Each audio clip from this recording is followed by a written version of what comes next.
Summer has finally come to an end, and along with it goes the nuptial flights, giant silk moths, cool beetles, and all of the amazing seasonal diversity that springs to life during the Arizona monsoon season.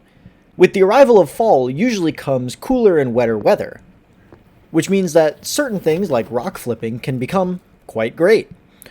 Unfortunately, it seems this year Arizona didn't quite get the memo, and it's been extraordinarily hot and dry even throughout the month of October.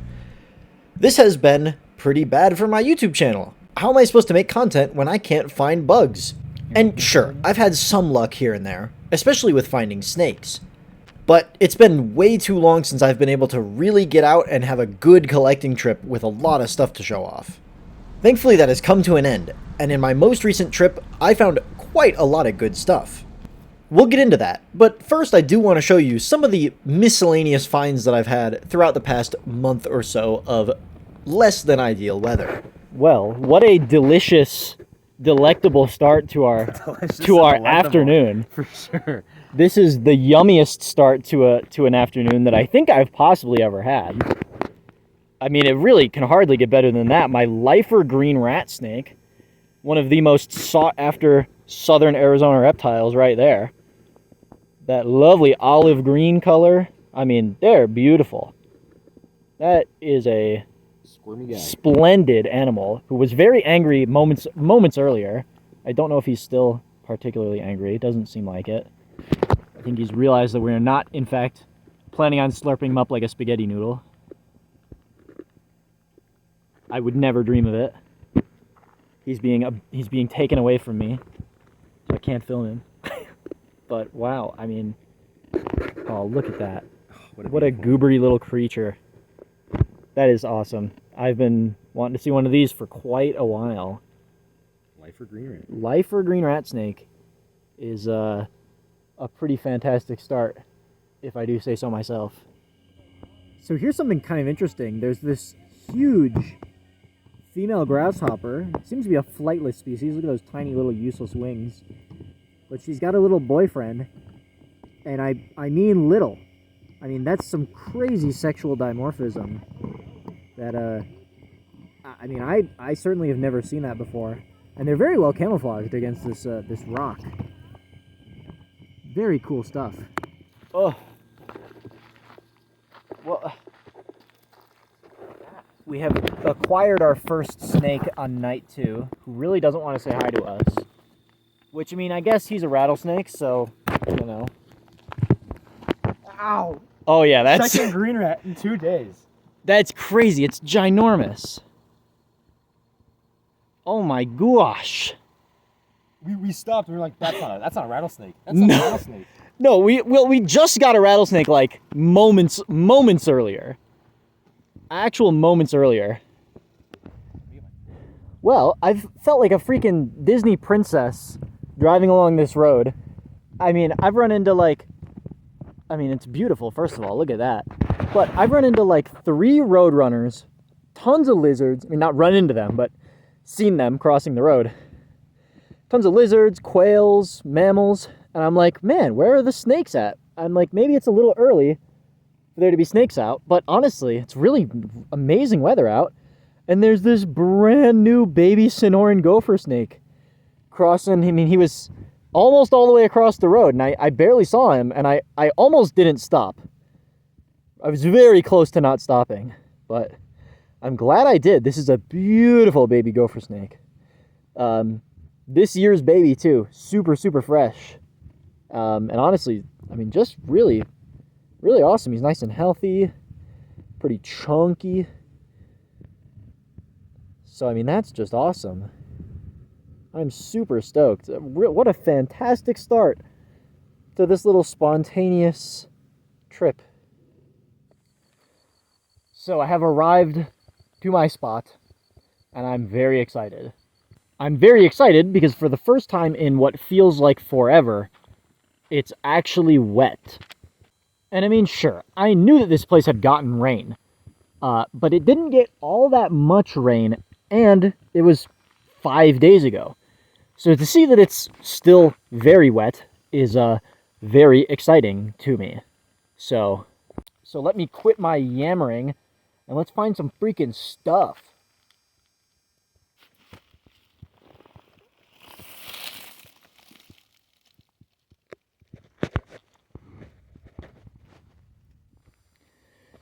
Of course, I don't think we can forget to give a little love to the giant Pogonomyrmex occidentalis mound. Now, these guys do get a little bit more common as we go further up the mountain, but you can still find them down here, as you can obviously tell. And they're quite cool. They're one that I don't see all that often because they're not really found in southern Arizona. You can find them, just not commonly. And so, on the rare times that I do come to northern Arizona, it is nice to see them.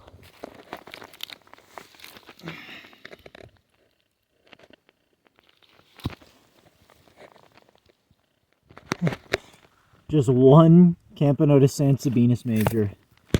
Must be just a little too chilly for them to be at the surface. But, you know, I bet you this kerfuffle is home to her colony deeper underground.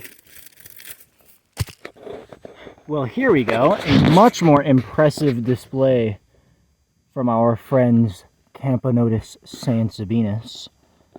And you'll notice that they have elates, and you might be thinking, well, what the heck? I mean, it's late October. Why do you guys have elates? And that is because they overwinter them. They fly early enough in the spring that they don't have enough development time to produce them after the spring. So they produce them in the late fall and then hibernate them so they can get going pretty early into next spring. So that's pretty cool. I don't really anticipate going out and collecting these guys next spring. But that is when I would find them if I were to. Before I knew it, the sun was set, and I headed back down the mountain to drive back and forth on a road in the middle of the desert, just to see what I could possibly find crossing it.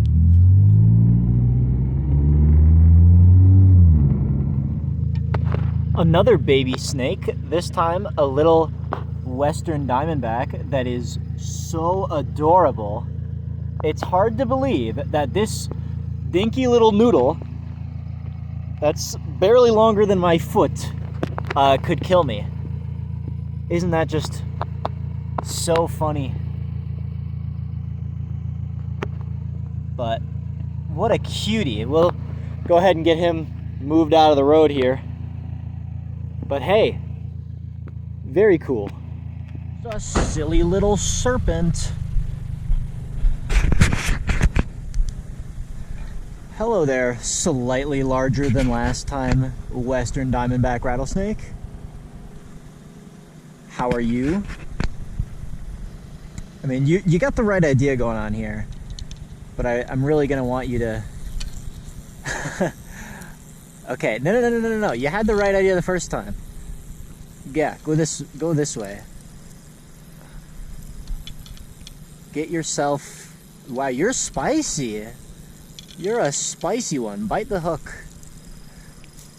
Alright, get out of here. Go on, get... This guy is kind of up in this bush, I think. I should, I gotta be careful because it's a rattlesnake. You don't want to accidentally, find out where he's at. Oh, there he is. He's sneaking away from me down in the thing. That's a really dark Aatrox. You're pretty, bud. You're like freaking red-orange. Nice rattle. Fully intact. So this guy's, probably 2 or 3 years old. It's the first, not tiny baby snake. Probably the last snake of today, too. I'm a little bit surprised to see him because we're higher elevation than I saw the other two. And I already thought that it was kind of cold down there for them. So, hey. That's pretty cool. What a chill dude. Just hanging out on the side of the road. Awesome. It did not take long. It's just the rattlesnakiest night. Another tiny little baby. Jeez. I mean, I'm enjoying myself, This is like a minute after the big guy just back then. All right. Hey.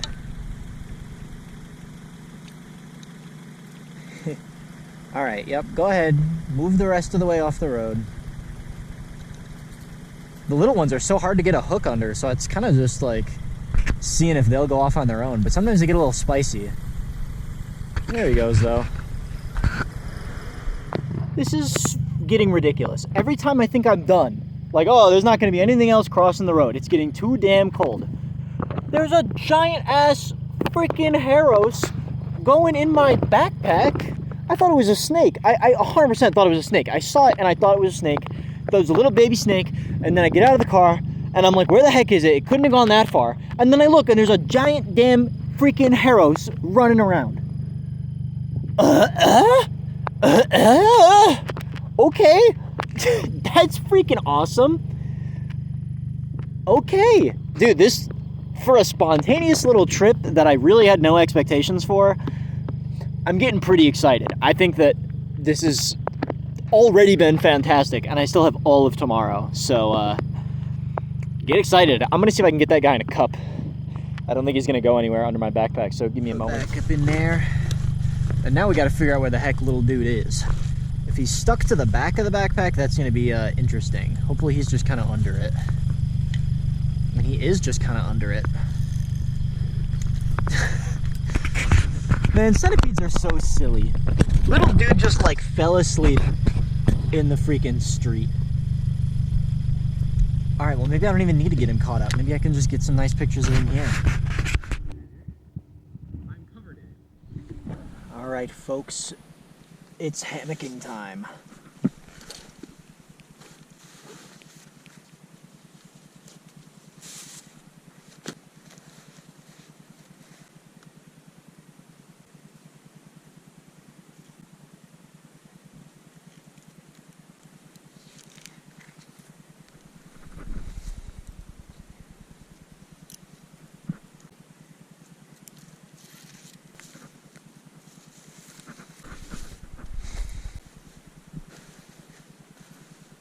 Now we just gotta get a sleeping bag and I'll be ready to see y'all in the morning.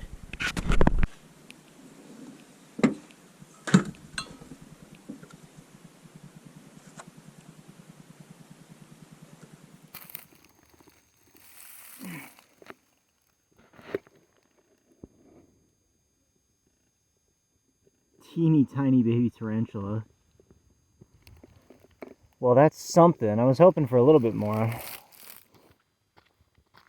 Well, everyone, this mid-afternoon, I guess late morning flip session is not exactly going to plan. I've been to this site before, a couple of years ago, and it was really good.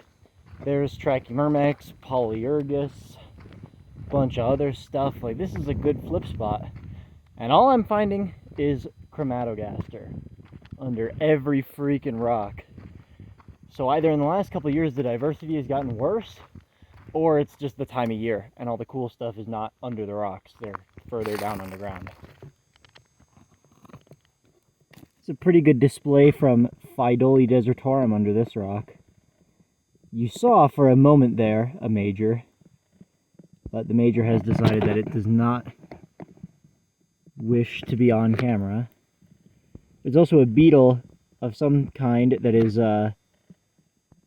harvesting the ants' trash. You can see there's a bunch of dead bodies of themselves and various other insects from the area.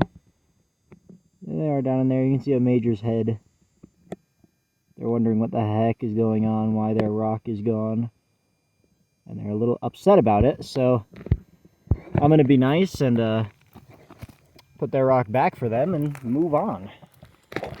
See, I told you guys that there was Trachymyrmex here.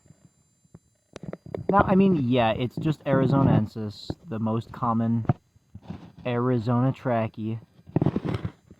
But you know what? Maybe that's not such a bad thing, alright? I think that they are pretty cool. I also might be biased because fungus growing ants are my favorite, as I'm sure many of you are well aware.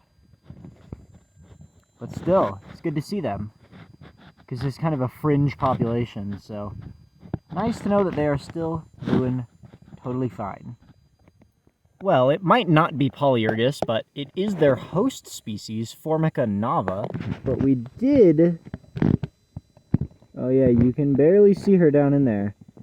The queen of the colony, just how I know, beyond a shadow of doubt, that this is in fact just a Formica colony, and not, in fact, a Polyergus colony. They also have an ant cricket. Hey, look at that. Look who decided to show up. This is pretty awesome. We have a pretty decent-sized Chromatogaster colony that actually still has pupae, which is kind of interesting. Most of the ones that I've seen have been ready for hibernation, and there's a queen from that colony. Let's see, zoom in on her right there. But the more interesting thing, because I've seen plenty of Chromatogaster today, is that right next door, I mean, an inch next door, there is a Lasius colony. These are cool-looking Lasius. They're fighting the Chromatogaster, unsurprisingly. I like them. They're cool-looking. They're very dark for Lasius parasites. At least I think that they're parasites.